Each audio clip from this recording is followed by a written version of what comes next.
നമസ്കാരം. മലയാളി വാർത്ത ഇൻസൈഡിലേക്ക് സ്വാഗതം. സോഷ്യൽ മീഡിയ ഇന്ന് എല്ലാവരും ഉപയോഗിക്കുന്ന അല്ലെങ്കിൽ എല്ലാവർക്കും ഒരുവിധം സോഷ്യൽ മീഡിയ ഏതെങ്കിലുമൊക്കെ പേജുകളിൽ അക്കൗണ്ട് ഉണ്ടാകും. അതുവഴി പലതരത്തിലുള്ള വീഡിയോസും അതുപോലെ തന്നെ വാർത്തകളൊക്കെ തന്നെ നമ്മൾ കാണാറുണ്ട്, കേൾക്കാറുണ്ട്. നമ്മുടെയും പല വിശേഷങ്ങളും ചിത്രങ്ങളും ഒക്കെ തന്നെ നമ്മൾ അതിൽ പങ്കുവെക്കാറുമുണ്ട്. വളരെ വേഗത്തിലാണ് ഈ സോഷ്യൽ മീഡിയ കാലത്ത് എന്തെങ്കിലും ഒരു കണ്ടന്റ് അത് വൈറലാകുന്നത്. ചിലപ്പോൾ അത് നല്ല കണ്ടന്റുകളായിരിക്കും, എന്നാൽ ചിലതൊക്കെ മോശം കണ്ടന്റുകളായിരിക്കാം.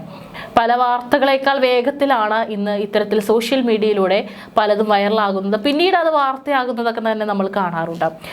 ഇപ്പോൾ കഴിഞ്ഞ ഒരാഴ്ചയായിട്ട് സോഷ്യൽ മീഡിയ ഒക്കെ തന്നെ വളരെയധികം ഉപയോഗിക്കുന്ന ആളുകളാണെങ്കിൽ നമുക്കറിയാം, കുറച്ച് വീഡിയോസ് വൈറലായിട്ടുണ്ടായിരുന്നു. അതായത് ഒരു ബസ് യാത്രക്കിടെ ഒരു പെൺകുട്ടിയുടെ അടുത്തിരിക്കുന്ന ഒരു യുവാവ് തൻ്റെ ദേഹത്ത് മുട്ടി ഉരുമുന്നു എന്ന് പറഞ്ഞുകൊണ്ട് യുവതി ഒരു വീഡിയോ ചിത്രീകരിക്കുകയും ആ വീഡിയോ അവരത് പോസ്റ്റ് ചെയ്യുകയും ചെയ്തിരുന്നു. അത് വൈറലാകുകയും ചെയ്തിരുന്നു. ബസ്സിൽ തനിക്ക് നേരിടേണ്ടി വന്ന ദുരനുഭവം എന്ന് പറഞ്ഞുകൊണ്ടൊക്കെ തന്നെയാണ് ആ പെൺകുട്ടിയെ വീഡിയോ പോസ്റ്റ് ചെയ്തത്. പക്ഷേ ആ പോസ്റ്റിന് രണ്ട് തരത്തിലുള്ള അഭിപ്രായങ്ങളായിരുന്നു, അല്ലെങ്കിൽ രണ്ട് തരത്തിലുള്ള കമൻറ്റുകളായിരുന്നു ആളുകൾ അതിലിടുന്നുണ്ടായിരുന്നത്. ചിലർ ആ പെൺകുട്ടിയെ കുറ്റപ്പെടുത്തുന്നുണ്ടായിരുന്നു. കാരണം ആ യുവാവ് സാധാരണ പോലെ തന്നെയാണ് ഇരുന്നിരുന്നത്. അത്രയൊന്നും പെൺകുട്ടിയുടെ ദേഹത്തേക്ക് അങ്ങോട്ട് പോയി മുട്ടുന്നില്ല. തിരിച്ചിങ്ങോട്ടാണ് ആ പെൺകുട്ടി മനഃപൂർവ്വം ഒരു കണ്ടന്റിന് വേണ്ടി, ഒരു റീച്ചിന് വേണ്ടിയിട്ടാണ് ഇത്തരത്തിൽ ചെയ്യുന്നത് എന്നൊക്കെ പറഞ്ഞുകൊണ്ട് പലതരത്തിലുള്ള രണ്ട് തരത്തിലുള്ള ഒരു അഭിപ്രായങ്ങളായിരുന്നു ഉയരുന്നുണ്ടായിരുന്നത്. ആ പെൺകുട്ടിയാണെങ്കിൽ അതൊരു ബസ്സിൽ വെച്ചാണ് ചിത്രീകരിച്ചിട്ടുണ്ടായിരുന്നത്. ആ ബസ്സിൽ അവരുടെ ഈ പറയുന്ന അയാളുടെ ഫേസ് അടക്കം ആ പെൺകുട്ടി ചിത്രീകരിച്ചിട്ടുള്ള വീഡിയോയിൽ ഉൾപ്പെടുത്തിയിട്ടുണ്ട്. ഇതിൽ ആ പെൺകുട്ടി പലപ്പോഴായിട്ട് അയാൾ ദേഹത്ത് മുട്ടുന്നുണ്ട് എന്ന് കാണിച്ചുകൊണ്ടുള്ള ഒരു വീഡിയോയായിരുന്നു അത് വൈറലാവുകയും ചെയ്തിരുന്നു. വലിയ രീതിയിൽ അതിനെ പല ആളുകൾ അത് ട്രോളാക്കിയിരുന്നു. ആ പെൺകുട്ടിയെ ട്രോളാക്കിക്കൊണ്ട് ആ പെൺകുട്ടി അങ്ങോട്ട് പോയി മുട്ടിയതാണ്, അല്ലെങ്കിൽ വെറുതെ ഒരു റീച്ചിന് വേണ്ടിയിട്ട് സോഷ്യൽ മീഡിയയിൽ ഒന്ന് താരമാവാൻ വേണ്ടിയിട്ടാണ് ഇത്തരത്തിലുള്ള വീഡിയോകൾ പെൺകുട്ടികൾ ഇടുന്നതെന്നൊക്കെ പറഞ്ഞുകൊണ്ട് രണ്ട് തരത്തിലുള്ള അഭിപ്രായങ്ങൾ ഉയർന്നിരുന്നു. പക്ഷേ ഇപ്പോൾ വരുന്നത് വളരെ ഞെട്ടലുണ്ടാക്കിയ ഒരു വാർത്തയാണ്. കാരണം ആ വീഡിയോ പ്രചരിച്ചതിന് പിന്നാലെ ആ വീഡിയോയിൽ ഉണ്ടായിരുന്ന യുവാവ് ആത്മഹത്യ ചെയ്തിരിക്കുകയാണ്. അദ്ദേഹം കോഴിക്കോട് ഗോവിന്ദപുരം സ്വദേശിയാണ്. ദീപക് എന്നാണ് അദ്ദേഹത്തിൻ്റെ പേര്. 41 വയസ്സാണ് പ്രായം. ഇന്ന് അദ്ദേഹം മരിച്ചു എന്നുള്ള വാർത്തയാണ് പുറത്തു വരുന്നത്. വളരെ ഞെട്ടലുണ്ടാക്കുന്ന ഒരു വാർത്തയാണ്. ബസ്സിൽ വെച്ച് ദീപക് ലൈംഗിക അതിക്രമം കാട്ടിയെന്ന് യുവതി പരാതിപ്പെട്ടിരുന്നു. യുവതി ചിത്രീകരിച്ച വീഡിയോ സോഷ്യൽ മീഡിയയിൽ പോസ്റ്റ് ചെയ്യുകയും ഇത് വൈറലാകുകയും ചെയ്തു. ഇതിന് പിന്നാലെയാണ് ദീപക് ആത്മഹത്യ ചെയ്തത്. ഞായർ രാവിലെയാണ് ഗോവിന്ദപുരത്തെ വീട്ടിൽ ദീപകിനെ തൂങ്ങി മരിച്ച നിലയിൽ കണ്ടെത്തിയത്. അച്ഛനും അമ്മയും മാത്രമേ വീട്ടിലുണ്ടായിരുന്നുള്ളൂ. രാവിലെ എഴുന്നേൽക്കാത്തതിനെ തുടർന്ന് മുറി മുട്ടി നോക്കുമ്പോൾ തുറന്നിരുന്നില്ല. അതിനുശേഷം അയൽക്കാരുടെ കൂടി സഹായത്തോടെ തുറന്നു നോക്കിയപ്പോഴാണ് ദീപകിനെ തൂങ്ങി മരിച്ച നിലയിൽ കണ്ടെത്തിയത്. മെഡിക്കൽ കോളേജ് പോലീസ് സ്ഥലത്തെത്തി മേൽ നടപടികൾ സ്വീകരിച്ചു. വസ്തുതാവിരുദ്ധമായ പ്രചാരണമാണ് യുവതി നടത്തിയതെന്നും കടുത്ത മാനസിക സംഘർഷത്തിലായിരുന്നു യുവാവെന്നും ദീപകിന്റെ കുടുംബം ആരോപിച്ചു. സംഭവത്തിൽ അസ്വാഭാവിക മരണത്തിന് ഇപ്പോൾ കോഴിക്കോട് മെഡിക്കൽ കോളേജ് പോലീസാണ് കേസെടുത്തിരിക്കുന്നത്. കഴിഞ്ഞ വെള്ളിയാഴ്ചയാണ് ഈ ഒരു സംഭവം നടക്കുന്നത്. കണ്ണൂരിലേക്കുള്ള യാത്രയിലാണ് തിരക്കുള്ള ബസ്സിൽ വെച്ച് ദീപക് അപമര്യാദയായി പെരുമാറിയെന്ന് യുവതി പരാതിപ്പെട്ടത്. ദുരുദ്ദേശത്തോടെ യുവാവ് ശരീരത്തിൽ സ്പർശിച്ചെന്നും വടകര പോലീസിൽ പരാതിയും നൽകി. ബസ്സിൽ നിന്ന് യുവതി ചിത്രീകരിച്ച വീഡിയോ സോഷ്യൽ മീഡിയയിൽ പോസ്റ്റ് ചെയ്തിരുന്നു. ഇത് വ്യാപകമായി പ്രചരിച്ചു. പിന്നാലെ ദീപക് കടുത്ത മനോവിഷമത്തിലായിരുന്നുവെന്ന് ബന്ധുക്കളും സുഹൃത്തുക്കളും പറഞ്ഞു. തിരക്കുള്ള ബസ്സിൽ വെച്ചാണ് യുവതി വീഡിയോ ചിത്രീകരിച്ചത്. ഈ വീഡിയോയിൽ ദീപക് അപമര്യാദയായി പെരുമാറി എന്നായിരുന്നു ആരോപണം. ഈ വീഡിയോ ഇൻസ്റ്റഗ്രാമിലും മറ്റ് സോഷ്യൽ മീഡിയകളിലും വലിയ രീതിയിൽ പ്രചരിച്ചിരുന്നു. എന്നാൽ വീഡിയോ കണ്ടവരെ വ്യത്യസ്ത അഭിപ്രായമാണ് രേഖപ്പെടുത്തിയത്. ദീപക് നിരപരാധിയാണെന്നും വീഡിയോ തെറ്റായ രീതിയിൽ പ്രചരിപ്പിക്കപ്പെട്ടതാണെന്നും ബന്ധുക്കൾ പറയുന്നുണ്ട്. കണ്ടന്റ് ക്രിയേഷന് വേണ്ടിയാണ് യുവതി വീഡിയോ എടുത്തതെന്നും ദീപകിനെ അറിയുന്നവർക്ക് അദ്ദേഹം ഇത്തരക്കാരനല്ലെന്ന് അറിയാമെന്നും അവർ കൂട്ടിച്ചേർത്തു.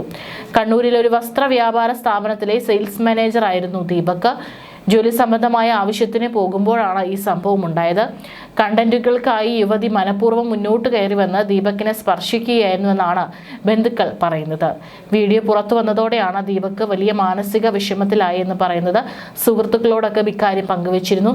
ഇന്നലെ രാത്രിയിലും ഇക്കാര്യത്തെക്കുറിച്ച് പലരോടും സംസാരിച്ചിരുന്നു. ദീപക് ജോലി ചെയ്യുന്ന സ്ഥാപനത്തിന്റെ മേധാവികളടക്കം ദീപകിനെ കുറിച്ച് നല്ല അഭിപ്രായം മാത്രമാണുള്ളത്. എന്നാൽ ബസ് യാത്രക്കിടെ ദീപക് എന്ന യുവാവ് തന്നോട് മോശമായ രീതിയിൽ പെരുമാറിയെന്നും അതറിയാതെ പറ്റിയതല്ല, മറിച്ച് മനഃപൂർവ്വമാണെന്ന് തനിക്ക് ബോധ്യപ്പെട്ടുവെന്നും യുവതി ആരോപിച്ചത്. യുവാവ് പെരുമാറിയത് ദുരുദ്ദേശത്തോടെയാണെന്ന് ഉറപ്പായതിനാലാണ് താൻ വീഡിയോ എടുത്തതെന്നാണ് ഇവരുടെ പക്ഷം. മറ്റ് സ്ത്രീകൾക്ക് ഇത്തരം അനുഭവം ഉണ്ടാകാതിരിക്കാനാണ് താൻ വീഡിയോ സോഷ്യൽ മീഡിയയിൽ പങ്കുവച്ചതെന്നും യുവതി വ്യക്തമാക്കി. താൻ കണ്ടന്റ് ക്രിയേഷന് വേണ്ടിയല്ല വീഡിയോ എടുത്തതെന്നും അത് പ്രചരിപ്പിച്ചത് ദീപകിനെ അപമാനിക്കാനായിരുന്നില്ലെന്നും യുവതി പറഞ്ഞു. യുവാവ് ജീവനൊടുക്കിയത് അങ്ങേയറ്റം ദൗർഭാഗ്യകരമായ സംഭവമാണെന്നും ഇത്തരമൊരു പരിണിത ഫലം താൻ ആഗ്രഹിച്ചിരുന്നില്ലെന്നും യുവതി കൂട്ടിച്ചേർത്തു. ദീപക് മനഃപൂർവ്വമാണ് തന്നോട് മോശമായി പെരുമാറിയതെന്നാണ് യുവതി പറയുന്നത്. പൊതുപ്രവർത്തക കൂടിയാണ് ഈ യുവതി. വടകര സ്വദേശിനിയാണ് യുവതി. മറ്റൊരാൾക്ക് കൂടി ദുരനുഭവം നേരിടേണ്ടി വന്നിട്ടുണ്ടെന്നാണ് യുവതിയുടെ വിശദീകരണം. രക്തം ദാനം ചെയ്യാനായി ആശുപത്രിയിലേക്ക് യാത്ര ചെയ്യവെയാണ് തനിക്ക് ഇത്തരമൊരു അനുഭവം നേരിടേണ്ടി വരികയായിരുന്നുവെന്നാണ് യുവതി പറയുന്നത്. ദീപകിനെ അഭിമാനിച്ചുകൊണ്ടുള്ള ആദ്യ വീഡിയോയ്ക്ക് 20 ലക്ഷത്തിലധികം കാഴ്ചക്കാരാണുള്ളത്. കൂടെ കുറിപ്പും പങ്കുവച്ചിട്ടുണ്ട്. ആ കുറിപ്പ് ഇങ്ങനെയായിരുന്നു. ഒരു പക്ഷേ ആ കുറിപ്പായിരിക്കാം അയാളെ ഏറെ വേദനിപ്പിച്ചിട്ടുണ്ടാവുക. ഞരമ്പ് രോഗികൾക്കും ഫാൻസുമുള്ള നാടാണ് സാറേ ഇത്. കുറച്ചു മുമ്പ് ബസ്സിൽ ഒരു വ്യക്തിയുടെ ഞരമ്പ് രോഗത്തിനിരയായ ഞാൻ പ്രസ്തുത സംഭവം വീഡിയോ അടക്കം പോസ്റ്റ് ചെയ്തിരുന്നു. വളരെ മോശമായ രീതിയിലാണ് പലരും എന്നെ ആക്രമിച്ചത്. ഈ വീഡിയോ കാണുക. ആദ്യം അറിയാതെ തട്ടിയ ഇയാൾ രണ്ടാമതും അറിഞ്ഞു തന്നെയാണ് തട്ടിയത്. എന്നെ നോക്കിയതിനു ശേഷമാണ് മാറിടത്തിൽ കൈമുട്ടുകൊണ്ട് ഉരസാൻ ശ്രമിക്കുന്നത്. പീഡകർക്കും ഞരമ്പ് രോഗികൾക്കുമുള്ളതാണ് ലോകമെങ്കിൽ എനിക്ക് മറുപടിയില്ല. ഇത് മനുഷ്യർ കാണാനാണ്. മാന്യതയുടെ മുഖംമൂടിക്കുള്ളിലെ മൃഗമുണരുന്നത് നാട്ടുകാരെ കാണിക്കാനാണ്. എത്ര വിമർശിച്ചാലും തെറികൾ വിളിച്ചാലും എൻ്റെ ശരിയിൽ ഞാൻ അനുഭവിച്ചതിൽ ഞാൻ ഉറച്ചു നിൽക്കുമെന്നുമാണ് സമൂഹത്തിന് വിട്ടു തന്നിരിക്കുന്നു എന്ന് പറഞ്ഞാണ് യുവതി വീഡിയോ പങ്കുവച്ചത്. പയ്യന്നൂർ റെയിൽവേ സ്റ്റേഷനിൽ നിന്നും പയ്യന്നൂർ ബസ് സ്റ്റാൻഡിലേക്കുള്ള ബസ്സിൽ കയറിയപ്പോൾ മുതൽ മുന്നിൽ നിൽക്കുന്ന പെൺകുട്ടിക്കുള്ള അസ്വസ്ഥത കണ്ടിട്ട് ഞാൻ വീഡിയോ ഓൺ ചെയ്തു വെച്ചു. അത് അയാൾ കണ്ടിട്ടുണ്ടായിരുന്നു. പക്ഷെ അങ്ങേരെ അവസരങ്ങൾക്കായി കാത്തു നിൽക്കുകയായിരുന്നു. ബസ് നിർത്തി ഇറങ്ങാൻ സമയം ആ കൈകൾ അറിയാതെ എനിക്ക് നേരെയും വന്നു. ഞാൻ ചോദിച്ചു തുടങ്ങിയപ്പോഴേക്കും ആൾ പെട്ടെന്ന് ഇറങ്ങി ഓടിക്കളഞ്ഞു. വീഡിയോ പങ്കുവെച്ച സോഷ്യൽ മീഡിയ ഇൻഫ്ലുവൻസർക്കെതിരെ രൂക്ഷ വിമർശനമാണ് ഉയർന്നു കേൾക്കുന്നത്. ഇപ്പോൾ ബന്ധുക്കളടക്കം ദീപകിനെ പ്രതികരിച്ചപ്പോൾ പറഞ്ഞത് അച്ഛനും അമ്മയും ഇനി അവർക്ക് ആരുമില്ല, അവരെങ്ങനെ ജീവിക്കും, അവരുടെ ഒരു മകനെയാണ് അവർക്ക് നഷ്ടമായിരിക്കുന്നത് എന്നാണ് ഒരു ബന്ധു പ്രതികരിച്ചിരിക്കുന്നത്. മറ്റൊരു ബന്ധു പറഞ്ഞിരിക്കുന്നത് ഇനിയെങ്കിലും ഇത്തരത്തിൽ അവൻ ഇങ്ങനെയൊന്നും പോകുന്നതല്ല, എല്ലാവർക്കും നല്ല അഭിപ്രായമാണ്. നാട്ടിൽ എന്തെങ്കിലും പ്രശ്നങ്ങൾ ഉണ്ടെങ്കിൽ പോലും അതിൽ നിന്നൊക്കെ വിട്ടു നിൽക്കുന്ന ഒരു പ്രകൃതമാണ് ദീപകിൻ്റെത്. റിയാലിറ്റി അറിയാതെ ഒന്നും ഇങ്ങനെ പോസ്റ്റ് ചെയ്യരുത് എന്നാണ് മറ്റൊരാൾ കമൻറ്റ് ചെയ്തിരിക്കുന്നത്. ഒരാൾ സങ്കടപ്പെട്ടുകൊണ്ട് അവൻ അത്തരത്തിൽ കുഴപ്പങ്ങളിൽ ഒന്നും ചെന്ന് ചാടുന്ന ആളല്ല എന്ന് പറഞ്ഞുകൊണ്ടും ഒരു വ്യക്തി കമൻറ്റ് ചെയ്യുന്നുണ്ട്. മാത്രമല്ല ഇതിന് താഴെ നിരവധി ആളുകളാണ് കമൻറ്റ് ചെയ്യുന്നത്. അയാൾ മരിക്കുമെന്ന് അവൾ പ്രതീക്ഷിച്ചില്ല പോലും, നിനക്കുള്ളത് ദൈവം തരും, ആത്മഹത്യ പ്രേരണ കുറ്റം ചുമത്തി കേസെടുക്കണം, ആണിൻ്റെ ജീവന് വിലയില്ലാത്ത സംസ്ഥാനം എന്ന് ചിലർ കമൻറ്റ് ചെയ്യുന്നുണ്ട്. മാത്രമല്ല പല ആളുകളും പെണ്ണിന് വേണ്ടി സംസാരിക്കാൻ 100 പേര് വരുന്ന നാട്ടിൽ ആണിന് വേണ്ടി സംസാരിക്കാൻ ഒരുത്തനും ഉണ്ടാകൂല എന്നത് ഇവളുമാർക്ക് നന്നായിട്ട് അറിയാം. അതിന് എക്സാമ്പിളാണ് ഈ ഒരു ഇൻസിഡൻറ്റും ഇതിനു മുന്നേ നടന്ന സംഭവങ്ങളും. പുരുഷന് പുല്ലുവില കൊടുക്കുന്ന നിയമമാണ് നമ്മുടെ നാട്ടിൽ എന്നാണ് ഒരാൾ കമൻറ്റ് ചെയ്തിരിക്കുന്നത്. ഇതൊരു സ്ത്രീയാണ് സൂയിസൈഡ് ചെയ്തതെങ്കിൽ പോലീസ് സ്വമേധയാ കേസ് എടുക്കുകയില്ലേ? നാഷണൽ മീഡിയാസ് വരെ ചർച്ച ചെയ്യില്ലേ? ഒരു പുരുഷന്റെ അഭിമാനത്തിനും ജീവനും ഒരു വില പോലും നമ്മുടെ സമൂഹവും നിയമവും കൊടുക്കുന്നില്ല എന്ന് കമൻറ്റ് ചെയ്യുന്നുണ്ട്. പിന്നെ മറ്റ് ഒരു കമൻറ്റുകൾ കണ്ടന്റ് ഉണ്ടാക്കിയപ്പോൾ ആർക്ക് പോയി, അയാളുടെ കുടുംബത്തിന് പോയി, ഒരാളെ കൊന്നപ്പോൾ മാറിയോ അവളുടെ കരച്ചിൽ എന്ന് പറഞ്ഞുകൊണ്ടാണ് കമൻറ്റ് ചെയ്യുന്നത്. പിന്നെ ചിലതൊക്കെ തെറികളാണ് ചില ആളുകൾ കമൻറ്റ് ചെയ്തിരിക്കുന്നത്, നമുക്ക് വായിക്കാൻ സാധിക്കില്ല.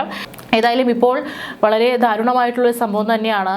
ഇത്തരത്തിൽ അയാൾ ആത്മഹത്യ ചെയ്യുമെന്ന് ആരും കരുതിയില്ല. ഒരു പക്ഷേ എല്ലാവരും അത് അറിഞ്ഞു.